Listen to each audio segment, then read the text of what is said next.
রমজান মাসে পিল খেয়ে রোজা পুরা করা যাবে কিনা, মুখে ক্রিম দিয়ে নামাজ পড়লে নামাজ হবে কি? আমার কাছে কতটুকু স্বর্ণ থাকলে আমার যাকাত দেয়া লাগবে? আমি টয়লেটে গেলে যতই চেষ্টা করি গায়ে পেশাবের ছিটা পড়ে, আমার কি ওই কাপড়ে নামাজ হবে নাকি বা শরীর নাপাক হবে? নামাজ পড়ার সময় একই রুমে মোবাইলে অন্য কেউ যদি গান শুনে তাহলে কি আমার নামাজ হবে? বাথরুমে কি ওযু করা যাবে? রোজা রেখে কানে আঙ্গুল দিয়ে কি গোসল করতে হয়? আজানের জবাব না দিলে কি গুনাহ হয়? সন্তান যদি বাবাকে জিজ্ঞেস না করে তার পকেট থেকে টাকা নেয় তাহলে এটা কি শরীয়ত সম্মত হবে? স্ত্রীকে স্ত্রীর মাসিকের সময় রাতে একসাথে ঘুমানোর পর কি সকালে ফজর নামাজ পড়া যাবে? চলে যাচ্ছি তাহলে আমরা প্রশ্নোত্তরের ধারাবাহিকতায়। আমি কলেজে পড়ি, কলেজে যাওয়া আসার জন্য আমাকে গাড়ি ব্যবহার করতে হয়। গাড়িতে উঠলে দেখা গেছে যে অনেক সময় পুরুষ পাশে বসে, বিশেষ করে সিএনজি অটো।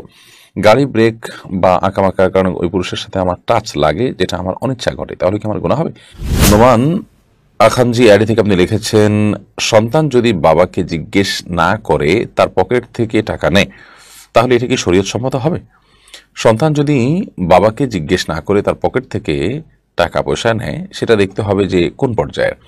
যদি সাধারণত ধরুন তার স্কুলে যাওয়ার পথ ভাড়া, তার প্রয়োজনীয় খরচের টাকা, যেটা সাধারণত সচরাচর বাবা তাকে দেয় এবং সে নেয়, বাবা জানে, কিছু বলে না, সে অতিরিক্ত নেয় না, এরকম একটা ব্যাপার স্যাপার বোঝাপড়া তাদের মধ্যে থাকে, তাহলে সেক্ষেত্রে অসুবিধা নেই।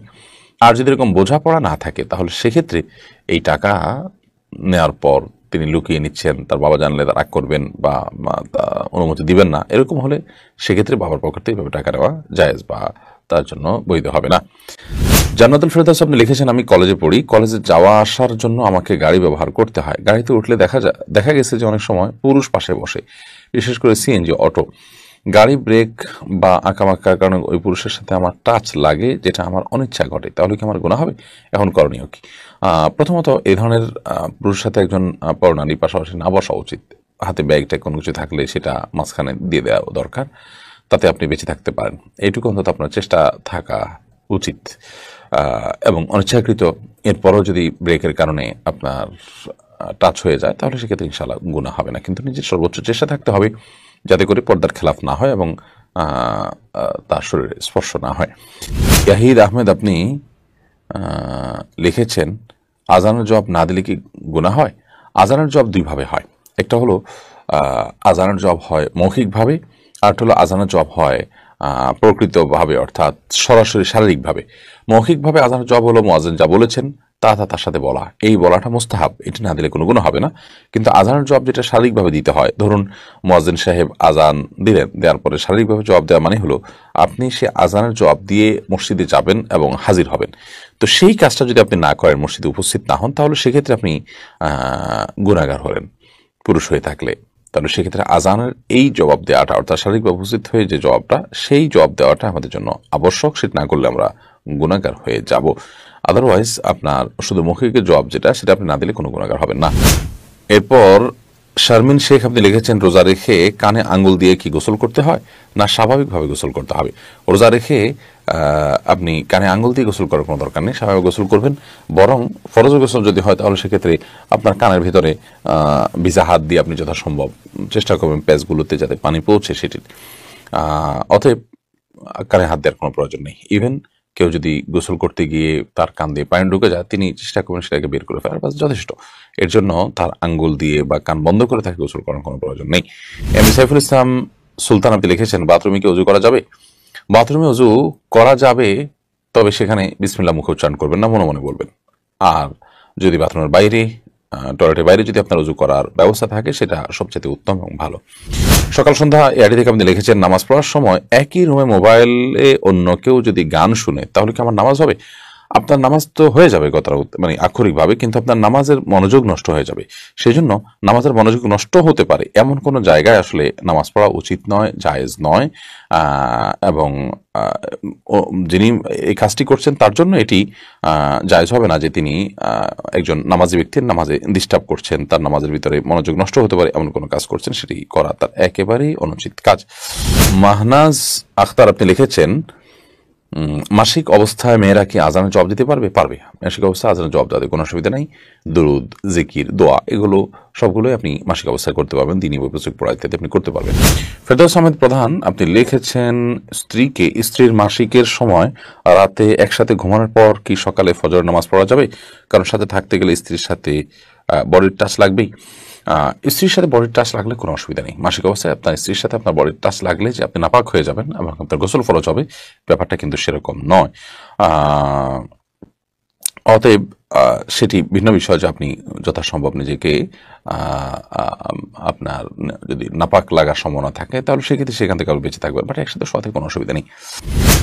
এরপর সেলিনা আক্তার লিখেছেন, মুখে ক্রিম দিয়ে নামাজ পড়লে নামাজ হবে কি?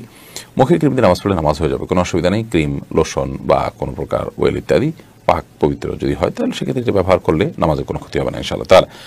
ইকবাল রাজা আপনি লিখেছেন, রমজান মাসে পিল খেয়ে রোজা পুরা করা যাবে কিনা? পিল খেয়ে রোজা রাখলে যদি আপনার মাসিক বন্ধ করে রাখলে যদি আপনার কোনো শারীরিক কোনো ক্ষতি না হয়, কোনো বড় কোনো সাইড এফেক্ট না পড়ে, তাহলে সেক্ষেত্রে এটা জায়েজ হবে। তবে সাধারণ অবস্থাতে আল্লাহ তাআলার ফয়সালাকে মেনে নেওয়াটাই উত্তম বলবো আমরা।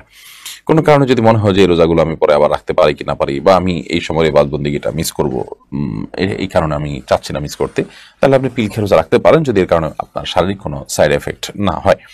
ফারজানা ফারজু এডি থেকে দেখেছেন, আমি টয়লেটে গেলে যতই চেষ্টা করি গায়ে পেশাবের ছিটা পড়ে, আমার কি ওই কাপড়ে নামাজ হবে নাকি বা শরীর নাপাক হবে? যদি আপনার টয়লেটে আপনার গায়ে পেশাবের ছিটা আসে, সেই ছিটাগুলো যদি ওই যে শুয়ের আগায় যতটুকু পানি পড়ে এই টাইপের ছিটা, তাহলে সেক্ষেত্রে আপনার এর কারণে কোনো চিন্তা করার কোনো কারণে, এর কারণে আপনার শরীর বা কাপড়ে লাগলে সেটা নাপাক হবে না, কারণ এটি মানুষের সাধ্যের বাইরে এটুকু থেকে বেঁচে থাকা।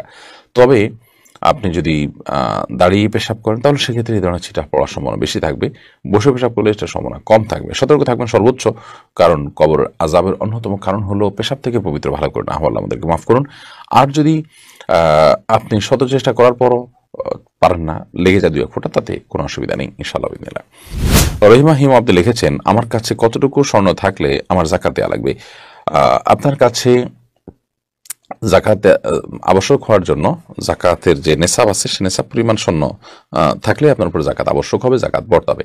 এখন কত নেশাব পরিমাণ স্বর্ণ কতটুকু? নেশাব পরিমাণ স্বর্ণ হলো আপনার শুধু স্বর্ণ যদি থাকে তাহলে 85 গ্রাম, 52.5 তোলা বলা যেতে, 7.5 ভরি যেটাকে বলা হয় সেটা। তো এই 7.5 তোলা বা 7.5 ভরি কিংবা 85 গ্রাম স্বর্ণ যদি আপনার কাছে থাকে, সেটা 1 বছর থাকলে আপনার উপর যাকাত আবশ্যক হবে পুরাটুকুর। এর বেশি থাকলেও সবটুকুরই যাকাত আপনাকে দিতে হবে। আর যে স্বর্ণের সাথে অন্য নগদ টাকাও থাকে বা ব্যবসা মালও থাকে বা রূপাও থাকে, তাহলে সেক্ষেত্রে সবগুলোর যে মোট মূল্য আছে সেটার উপর আপনার যাকাত আবশ্যক হবে। অর্থাৎ সেক্ষেত্রে সবগুলোর উপরে সেক্ষেত্রে আপনার রূপার নেশাবের সাথে এটাকে মেলানো হবে, যেহেতু রূপা দাম কম এবং দুইটার যে কোনো একটা টাচ করলে যাকাত এসে যায়। অতএব দুইটা যদি একসাথে হয় তাহলে দুইটার মূল্য একত্র করার পর 595 গ্রাম রূপা কেনার মতো টাকা থাকলে আপনার যাকাত অবশ্য হয়ে যাবে।